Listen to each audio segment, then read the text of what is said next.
Welcome to Think Big with Dan and Qasim. Join hosts Dan Melnick and Qasim Masood as they explore big ideas, limitless possibilities, and engage with visionaries, entrepreneurs, and thought leaders who dare to dream big, get inspired, motivated, and find practical tips for personal growth. Think big, dream bigger, and ignite your potential. Welcome to the Think Big with Dan and Qasim today. Our guest is Scott. Scott, how are you doing today? I'm doing well. How are you? Good. Thank you.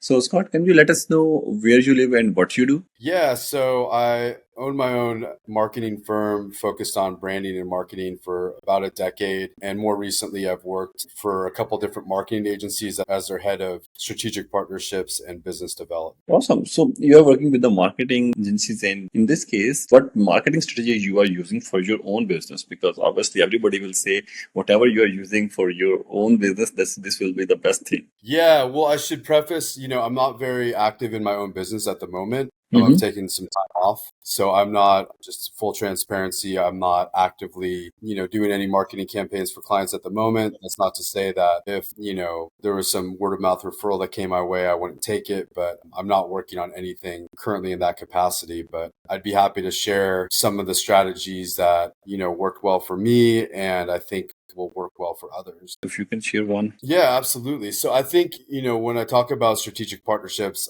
I'm talking about other companies that are serving a similar target audience to your business. And I believe it's one of the fastest and most effective, sustainable ways to grow an organization. Because if you do it right, I'm just giving you a little bit about the psychology behind it. If you do it right, like I did in my own business, I've had partnerships now with providers that are some of the top leading experts in my industry for over 10 years that have worked with me on projects from the first year of my business inception to the last year when I published my last book. And those relationships just continue to evolve, especially if you, in my opinion, have someone to manage those partnerships for them. Because the more I learned about partnerships and, was working on them for companies that I worked for, the more I realized how much opportunity I missed by me running my own business and doing 15 other things. I didn't have the bandwidth to really manage and leverage these partnerships to its full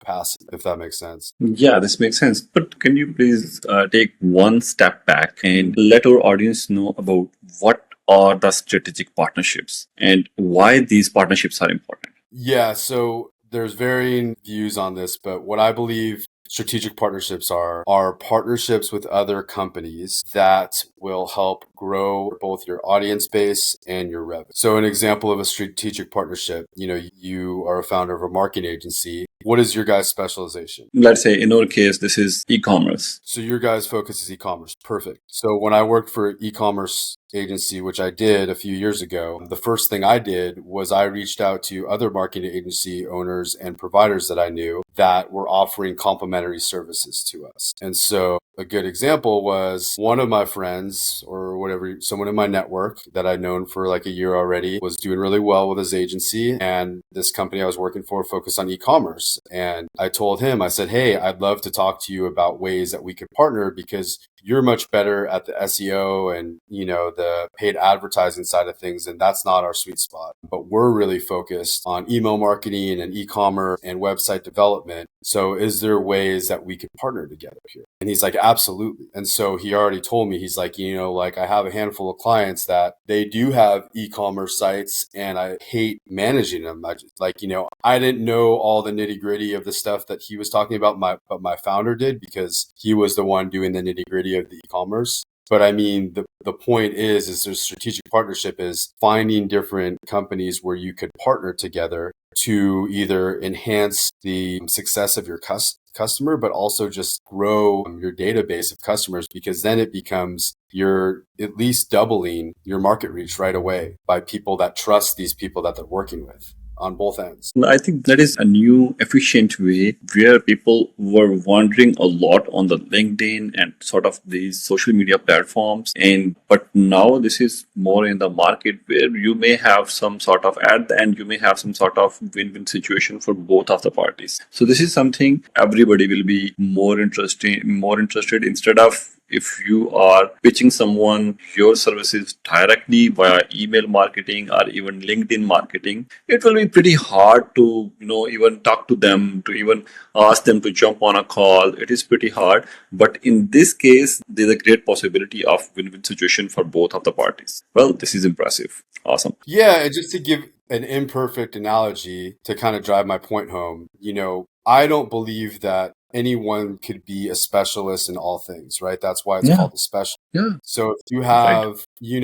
have, let's just say you have hip problems, you may see a physical therapist, you may see different kinds of specialists for that problem, but like to go to someone that's going to handle all of the things related to that may not be as effective if you have multiple things that you're needing help with. And I'm obviously not a doctor, but just to kind of give you an example, like it pays to, in certain cases, have different specialists to manage your case or your challenges. Because as I said with the e-commerce situation, think about my friend that hated trying to handle the e-commerce sides of things. Well, if you have someone that hates it, is probably not as good at it. First of all, they're going to be begrudging at it. They're not going to have the same passion or depth of learning how to improve it as someone that has an expertise in that could really amplify that part of that customer's business instead of just kind of doing it because that's one of many different needs the customer has. Does that make sense? Yeah, completely makes sense. Awesome.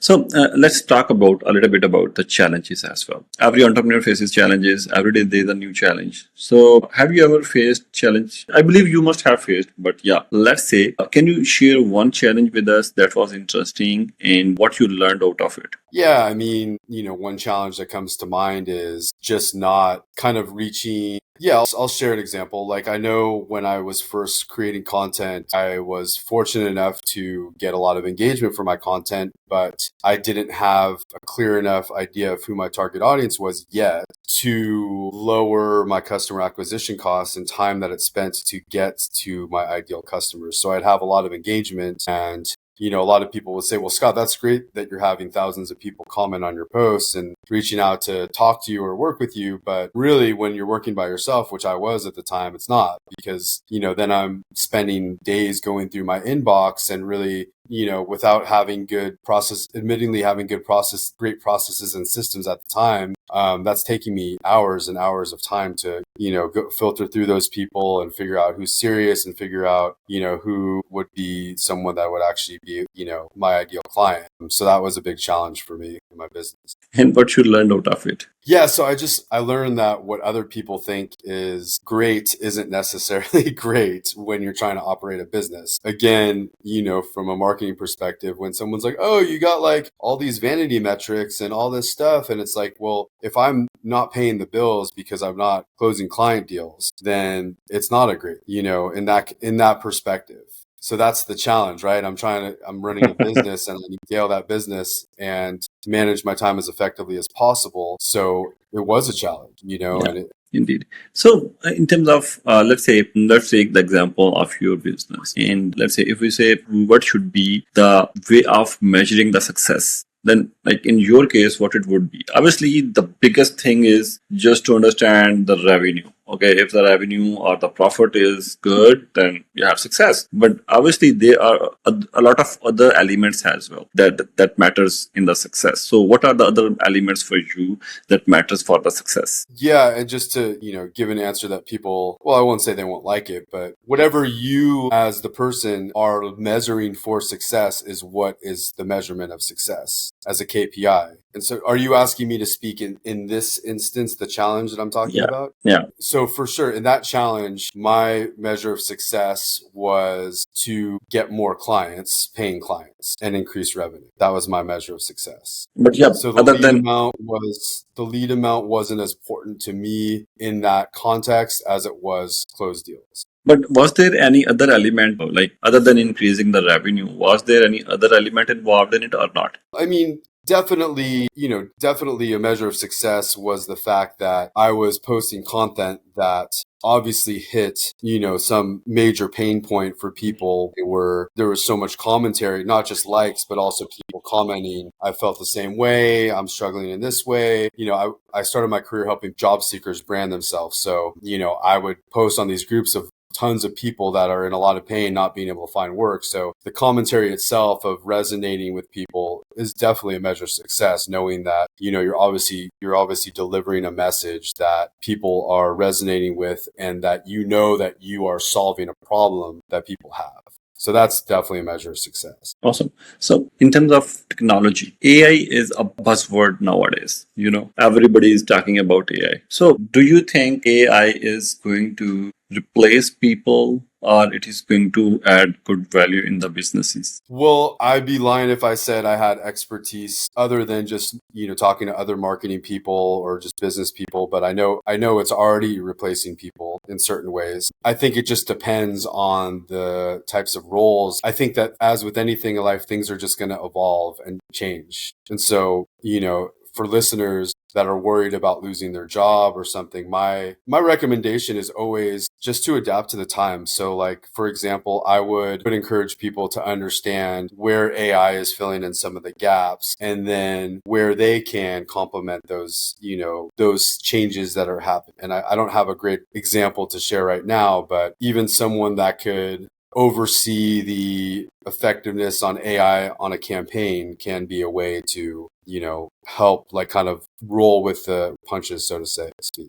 Makes sense. Makes sense. Yeah, everybody needs to be ready and they need to be act as a human, not obviously human are not bots. So they need to be prepared and they need to work more smarter so that AI cannot replace them. Well said. Thank you. So at the end, can you please give us the biggest piece of advice or a message to other entrepreneurs or the ones who are planning to start their business? Yeah, I would encourage entrepreneurs nowadays to really look at developing partnerships as soon as possible in their business. And that might take a little while. I think in my own experience, I had to build credibility, as an entrepreneur in the space to get partnerships with people because, there is a validation there, right? But even with that, I did form partnerships early on because I was doing something really innovative and necessary in my industry at the time. So I will say, I really think that one of the law of like least effort, if you will, is form partnerships with people that have already built trust in your industry and find ways that you could complement what they're already doing to their audience. And you could really accelerate your growth a lot faster and spend a lot less money doing it and time. So well said. Well said.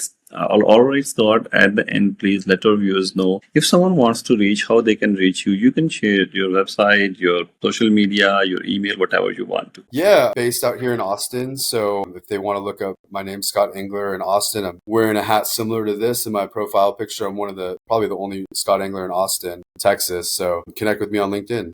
Awesome. Well, I believe most probably Dan will be interested to meet you because he's also in Austin. So yeah, hopefully he will see you. All right. Well, Scott, thank you. Thanks for joining us today. Big thanks. And at the end, we will be staying in touch. So thank you. Well, have a good day.